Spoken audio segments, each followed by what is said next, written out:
Bonjour et bienvenue à la critique exigeante. Alors, il y a Octopath Traveler qui est sorti quand même tout récemment, un jeu produit par Square Enix qui est un RPG.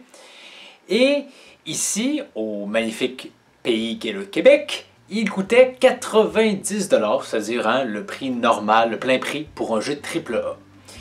Et ça m'a rappelé qu'il y avait un sujet de vidéo que je voulais traiter et c'est l'occasion parfaite d'en traiter, c'est d'actualité dans le sens où est-ce que le prix d'un jeu devrait influencer sa note, voire être un élément important dans une critique?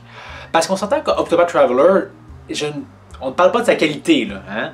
Le jeu peut être très bon, mais quand tu regardes ce que c'est un JRPG en 2D, très pixel, je sais pas, précis, 8 bits, 16 bits. Les décors sont très beaux, il y a des effets de lumière qui sont très beaux, mais c'est quand même du 2D, là. C'est ce qu'une Nintendo 64 pouvait, peut-être pas avec les jeux de lumière, mais en tout cas, vous comprenez ce que je veux dire, dans le sens où, compare ça à une production comme par exemple, qui sort cette année, hein, Red Dead Redemption 2, ou The Last of Us Part 2, ou en fait, tous les gros jeux actuels, les gros blockbusters actuels, les AAA actuels, et tu dis que, bon, hein, probablement que ces jeux-là ont coûté beaucoup plus cher à produire parce que la technologie est beaucoup plus complexe, demande beaucoup plus de travail, il faut traiter les bugs. Alors que Octopath Traveler, hein, c'est un peu un hommage à d'antan. Et forcément, ça doit être beaucoup plus facile à faire. J'imagine, j'espère, hein, parce que si c'est pas le cas, on a échoué en tant qu'espèce humaine, hein, de faire un jeu 8 bits, c'est rendu plus compliqué que maintenant. D'autant plus que ce jeu-là a l'air tout l'air de, vous savez, ces jeux indépendants, c'est-à-dire qu'ils sont capables d'être faits par une petite équipe. Hein? Et qui dit petite équipe dit petit coût de développement. La question, hein, la fameuse question, je dirais que oui. Je dirais que oui, parce que le prix, qu'est-ce qui est affecté par ça? C'est bien évidemment le coût de développement. Et qu'est-ce qui affecte principalement le coût de développement? C'est d'un côté, tu as durée de vie du titre, hein? Donc, est-ce que le jeu est long? Parce que plus il est long, forcément, plus les développeurs passent du temps à insérer les éléments. Il faut faire attention de ne pas se leurrer, hein, parce que récemment, dans la pratique actuelle des jeux vidéo, on le sait, il y a des lootbox qui sont là pour augmenter artificiellement la durée de vie. Je pense pas que c'était bien compliqué d'insérer ça dans le jeu. Hein. On parle pas de ça, on parle vraiment du contenu supplémentaire dans le sens plus de niveaux, plus de péripéties, etc., plus de combattants, et voilà. De ce côté-là, Octopath Traveler, c'est pas un problème, j'imagine. Il doit avoir une bonne durée de vie, etc., etc.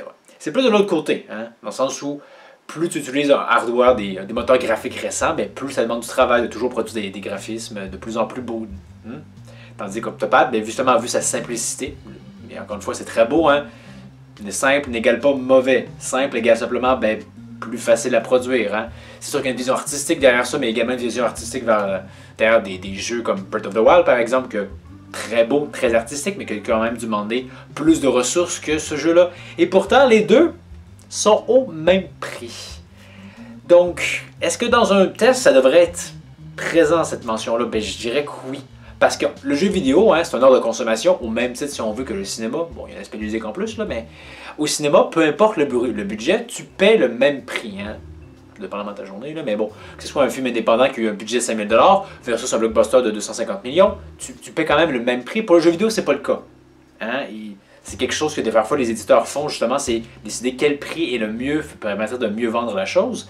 Et là-dessus, Square Enix, je vous dirais, a vraiment été très radin, un peu trop avare là-dedans. Je veux dire, 90$ pour ce jeu, alors que je répète, hein, de la concurrence, qui ont des jeux qui ont coûté certainement beaucoup plus cher à produire et qui devaient vendre le même prix.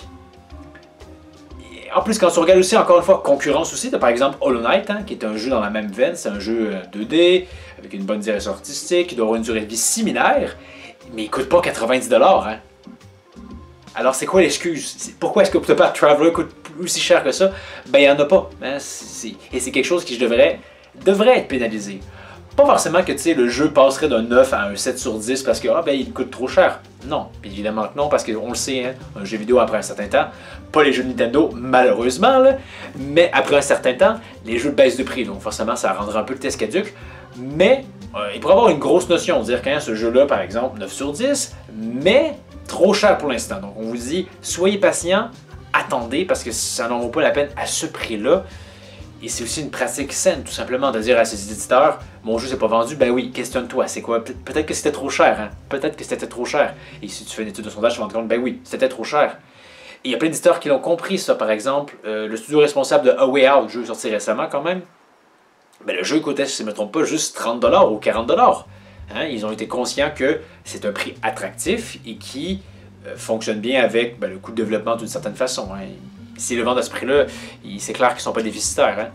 Alors que, bon, comme je vous disais, Octopath Traveler a probablement été trop radin. Mais bon, c'est pas les seuls. Hein. On se souvient aussi la démo payante de Metal Gear Solid 5, Ground Zero. Hein. Il y avait eu beaucoup de versions parce qu'à l'époque, on était encore en 2 générations. Mais je pense que si tu prenais les versions récentes, Xbox One et PlayStation 4, tu pouvais payer jusqu'à 40$ pour un jeu qui dure en moyenne, je vous dirais probablement très certainement 2 heures, peut-être 5 heures si tu perds ton temps à trouver des cassettes, mais qui n'empêche que quand tu joueras finalement à Phantom Pain pour, probablement à cette époque-là avec la monnaie, même pas le double, pour un jeu qui a probablement 5 fois plus de contenu. Ouais, ça te dit que tu t'es fait un peu entuber, et même en 30$, c'était probablement trop cher, et même à 20$, c'était aussi probablement trop cher, pour ce que c'était surtout, hein, parce que c'était, on se le cachera pas, vraiment une démo. C'était pas tant que ça un jeu à part entière. Hein, non, tout simplement non. Et Konami, j'espère que c'est mordu les doigts là-dessus. Mauvaise pratique. Mais il y a aussi un autre exemple, mais dans le bon côté des choses cette fois-ci, hein, on avait Ubisoft qui, ça fait quand même un bout de temps maintenant, mais avait sorti Child of Light, hein, un petit jeu moins ambitieux, avec une plus petite équipe dessus, et qui avait un prix raisonnable, hein, parce que ce jeu-là, très sympathique, mais il n'a pas dû coûter très cher à faire, et il faut que ça se reflète d'une certaine façon dans le prix. Et en plus, je suis pas mal sûr qu'il s'est plus vendu comme ça. Hein. Ce jeu-là, à 80$, je ne l'aurais pas acheté. J'aurais dû attendre éventuellement un rabais. Alors qu'à sa sortie, vu son prix, je pense que c'était entre 20 et 30$, ben oui, c'est quand même honnête pour ce que c'était. Ce qui n'est pas le cas pour Octopath Traveler. Et il y a beaucoup de jeux comme ça, hein. Metal Gear c'est un exemple, mais il y a toujours des... Surtout sur Switch en ce moment, c'est afférent. Hein. Je vais dans des commerces et je vois des jeux qui...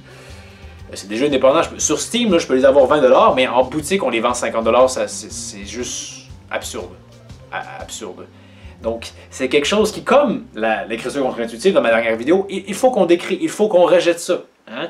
Je veux dire, le jeu peut être bon, et c'est sûr que parfois on s'entend que un jeu peut être tellement bon qu'il justifiera son plein prix, mais il y a toujours quand même une limite à ça. Hein? Imaginez Breath of the Wild, jeu acclamé, hein, jeu de l'année, mais s'il avait coûté 150$ parce que Nintendo s'était dit hey, on peut se permettre de faire en sorte de le vendre à ce prix-là, on le sait que ça va se vendre quand même.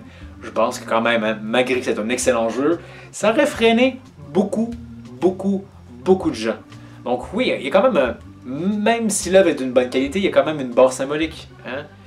Et c'est juste une question de unissons-nous tous contre ces éditeurs qui sont trop avares, et on devrait réussir à le faire. On l'a vu récemment dans l'histoire, hein, avec beaucoup les transactions dans les jeux et les loot box, par exemple Battlefront ou Call of Duty, que la rage des joueurs, la grogne, a réussi à faire reculer ces éditeurs-là. Donc, n'abandonnons pas cette quête.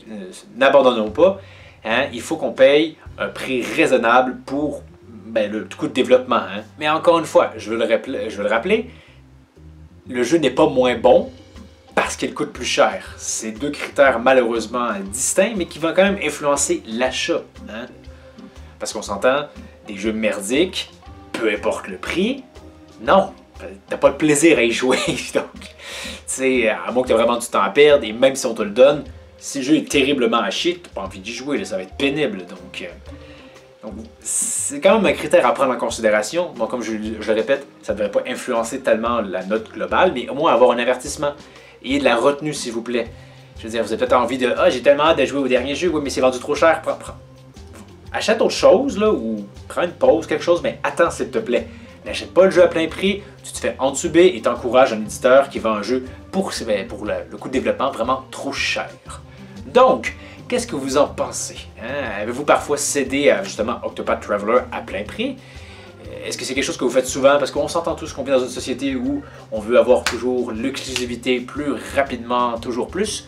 Donc, êtes-vous du genre à, peu importe, vous acheter jour 1 ou vous attendez de voir, donc, est-ce que ça paraît raisonnable? Est-ce que le prix est raisonnable ou j'attends une baisse de prix? Idéalement, on attend toujours une baisse de prix, mais quand c'est honnête, hein, comme par exemple Breath of the Wild, je pense qu'il est valait, c'est 80$, pourquoi pas?